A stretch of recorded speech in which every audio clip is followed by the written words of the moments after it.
Hello everyone. So this is the last presentation for lecture one.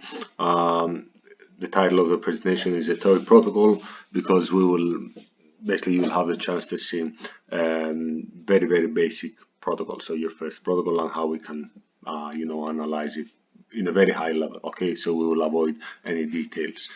Right. So this is a typical login screen. I guess all of you have at least seen one of these in your life. So how it works, basically, we just type our username and password in these two text fields. We press the login button, and then we can, access our email account, for example.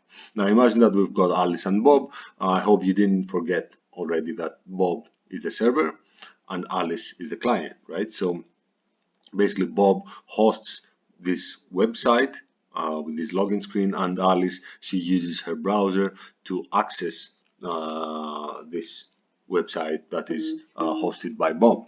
Okay, now Alice, what she has to do is, first of all, she needs to type her username and password. So her username is Alice, and she has a very strong password, ABC123. And then she presses the login button. And once she presses the login button, basically a message is generated that is sent to Bob. Okay, this message basically is the actual secret that Alice wishes to share with Bob. And the secret here is her username and password. Upon reception, Bob basically he triggers his local database and he checks if, first of all, there is a user with the username Alice.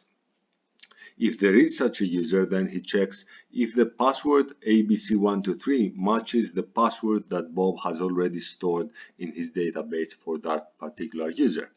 If it does, then basically he gives access to Alice. If not, then he just returns an error message to Alice saying wrong username or password or something like that.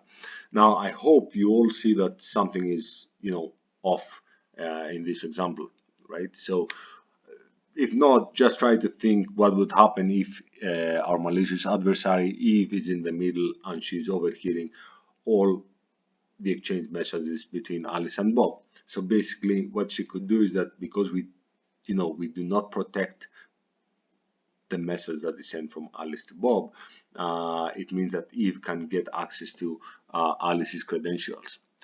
In other words, Eve can get to know Alice's password, which means that she can use this information in order to impersonate Alice. Okay, so if this is, for example, the credentials for Alice's Facebook account, then basically Eve can log into Alice's account and start posting, for example, fake news on Alice's behalf.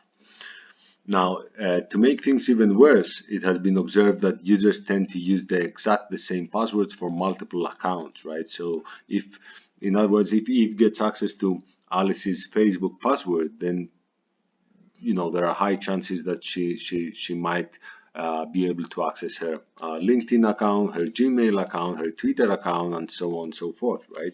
So we need to make sure that, first of all, we protect this message that is sent by Alice to Bob. But apart from that, as users, we need, let's say, to keep our security hygiene, which means that we need to somehow make sure that we use unique passwords for all of our services, if that's possible. Now, okay, a TOEIC protocol. Let's see, a very basic and not really secure protocol in its current form, at least, that it can pave the way to secure the example that the scenario that we showed earlier. So we've got Alice and Bob.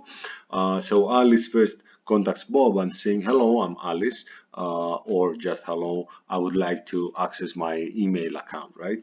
But please send me some information that I can use in order to secure our communication, right, in the future. So Bob will reply back to Alice by saying, "Hello, here is my identity."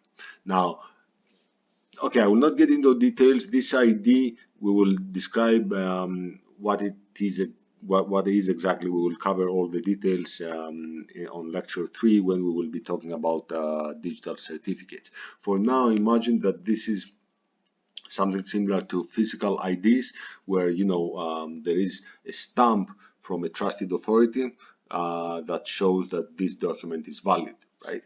Now, apart from that, the goal in this security protocol, the main goal is basically to, okay, frustrate Eve, but in order to do this, we need to, hide our secret information, protect our secret information. And to do this, we need to have some, we need to use some secret keys, like a password, okay?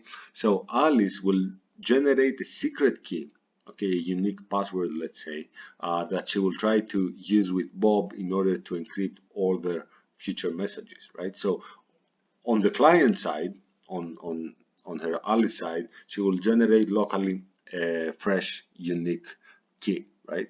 Password.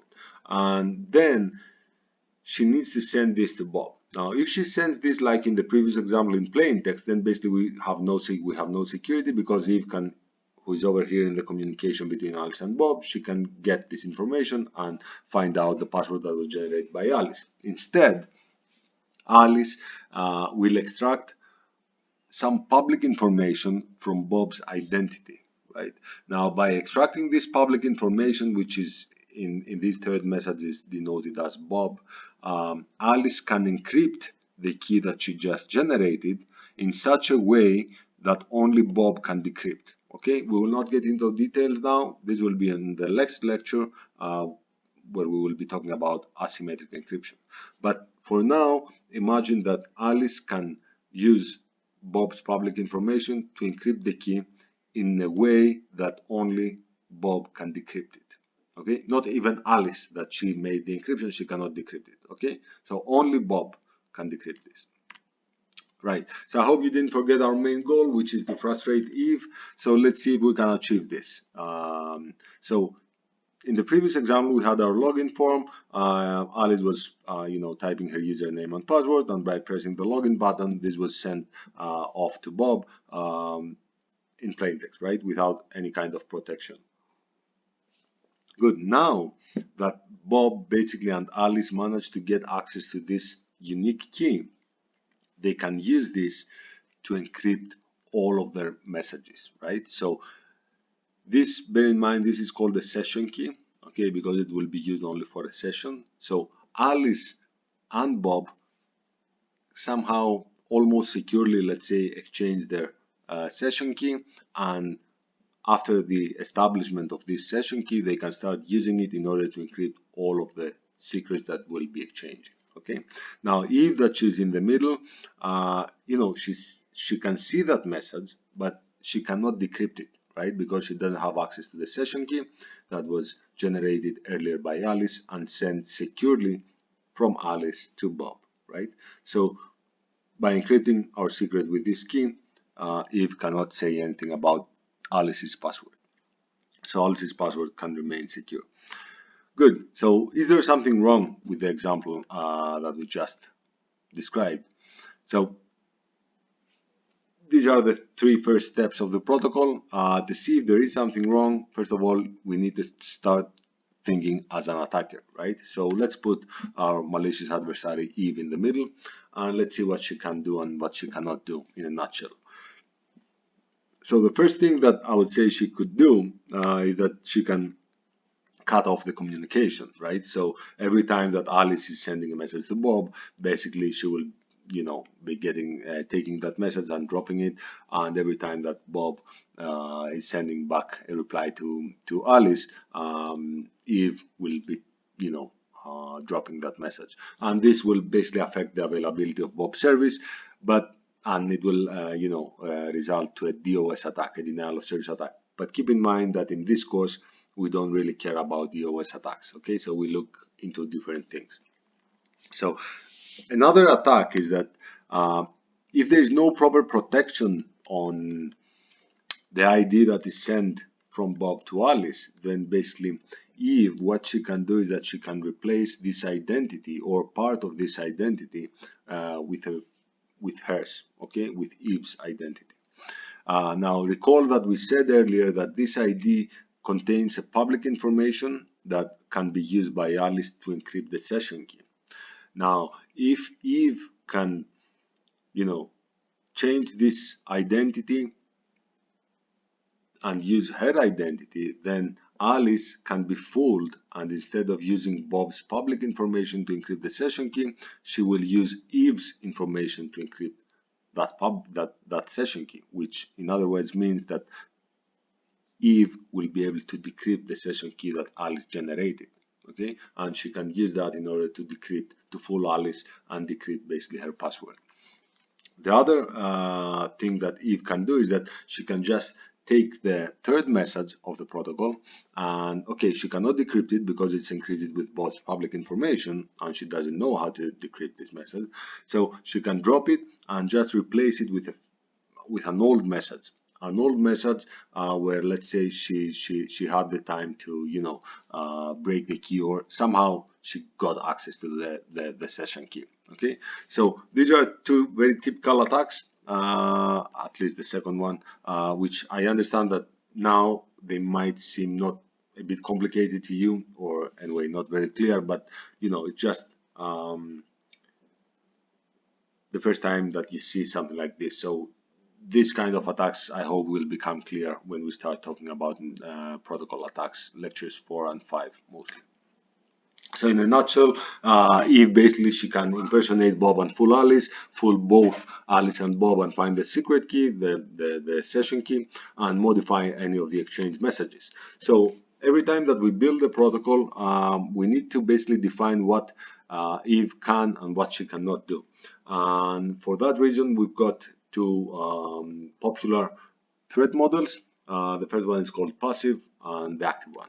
So in the passive threat model, the attacker does not modify the data, it only monitors the communication. This model threatens confidentiality mostly. And then while in the active threat model, the attacker is actively involved in deleting, adding, or modifying data, and this model threatens all security services. So let's see some more details. The passive model is also known as the semi-honest adversarial model, where even malicious entities correctly follow the protocol specification. Okay, so even Eve will not deviate from the actual protocol. Okay, so she needs to follow the protocol. Now, however, the adversary overhears all messages and may attempt to use them in order to learn information that otherwise should remain private. Now, keep in mind that this model obviously is not that realistic, right? So, since we are saying that Eve needs to follow the protocol specification, she cannot drop messages, she cannot replace messages with old ones. So, I mean, it's much easier to create protocols that are secure against this not that realistic model. The other one is the malicious adversarial model. So the adversary not only can overhear all the exchange messages, but can also compromise the correctness of the protocol, for example, by replacing the intermediate computations of Alice and Bob with fake ones. So the main aim of this model is not only to affect the privacy of a protocol, but mainly to disrupt its functionality. So if we compare these two models, the semi-honest, which is, by the way, also called honest but curious, with the malicious one, basically the malicious model is much stricter. Okay, and designing a protocol that is secure under the malicious model obviously offers much better security than a protocol that is secure only under the semi-honest model. We'll see again the threat models in the next lectures. Now, have you been pwned? So first of all, what does pwned means? So pwned in the context of security means that your account has been the victim of a data breach. In other words, your account has been somehow compromised. Now, the interesting part is that the word itself takes its name from player-to-player messaging in online video games. So when one player is defeated, another might type out a message to say you have been owned, not pwned, owned with O. However, this was frequently misspelled as pwned because P is next to O in the keyboard, and therefore the word basically itself took off. Now, moving from the gaming world to the security world, if one of your online accounts have been hacked, we often say that your account is pwned. Now, one of the most popular sites for checking if your email address, if your email address or any account basically associated with it has been hacked, is called Have I Been Pwned. I think the website is haveibeenpwned.com. There basically you can enter your email address, and the service will check it against multiple data breach records. And if your account details were included in one of those breaches, you'll be told the bad news that basically your account has been pwned, has been hacked.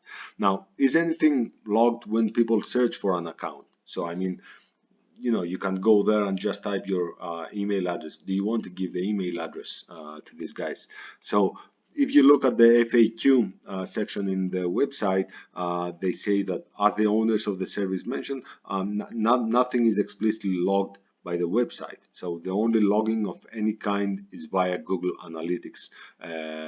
Okay, so you shouldn't worry that probably that this service is logging in your email. Now, apart from checking your email on that website, you can also check if your password has been pwned.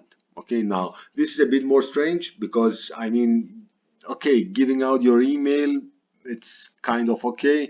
Now giving out your password, it really feels a bit strange, right? Especially if in the previous step you have also given out if you have been searching for your email. Now, this website, it also has an API where you can just use it by using Python or whatever. And what they use to check your password is a protocol based on key anonymity, which means that, very briefly, without any details, that once you are looking for a password of yours and to check if it has been pwned or not, they do not, basically you do not send the entire password to the website. Okay, you just send some bits of the password, and the service returns back to you any possible passwords that start with these bits, and then you can check on your own. This is in a very high level. Okay, now what should we do if any of our accounts has been pwned? So let's say if your email address, for example, has been compromised in a data breach, first of all, it's smart move to change your login password for your email address, and as well for the service which was affected by that breach, right? Even if your email account itself hasn't been victim of a data breach, there's a security risk if another account that you log in with the same password has been affected. Now, ideally, you should never use the same passwords across multiple websites. I know that this basically can be admittedly a pain to remember multiple logins. Okay, so especially nowadays that we have, I mean, hundreds of different accounts on different services. So, but there is an easy way to do this. Okay, so this is called password manager. So password managers are software basically that what they can do is that they manage all of your passwords for you. The only thing that you need to remember is one single password, which is called the master password. So you generate a password for the password manager application, and with this password you can unlock all of the passwords for all of the services that you have. So now this software is basically essentially an encrypted digital vault that stores the login information you use to access applications on mobile devices, websites, whatever. Besides keeping your identity, credentials, and sensitive data safe, a password manager can also generate strong, unique passwords to ensure that you aren't reusing them across your devices and services. And this is really important. Okay, so every time that you register to an application and you have an active password manager, basically it will ask you, do you want me to generate a unique and strong password for you? And if you decide to go for it, then basically you will end up having unique and strong passwords for all of your services, and that's great. So this is part of security hygiene, I think. Personally, I'm using a software that I'm really happy with, and it has both a free and a paid version.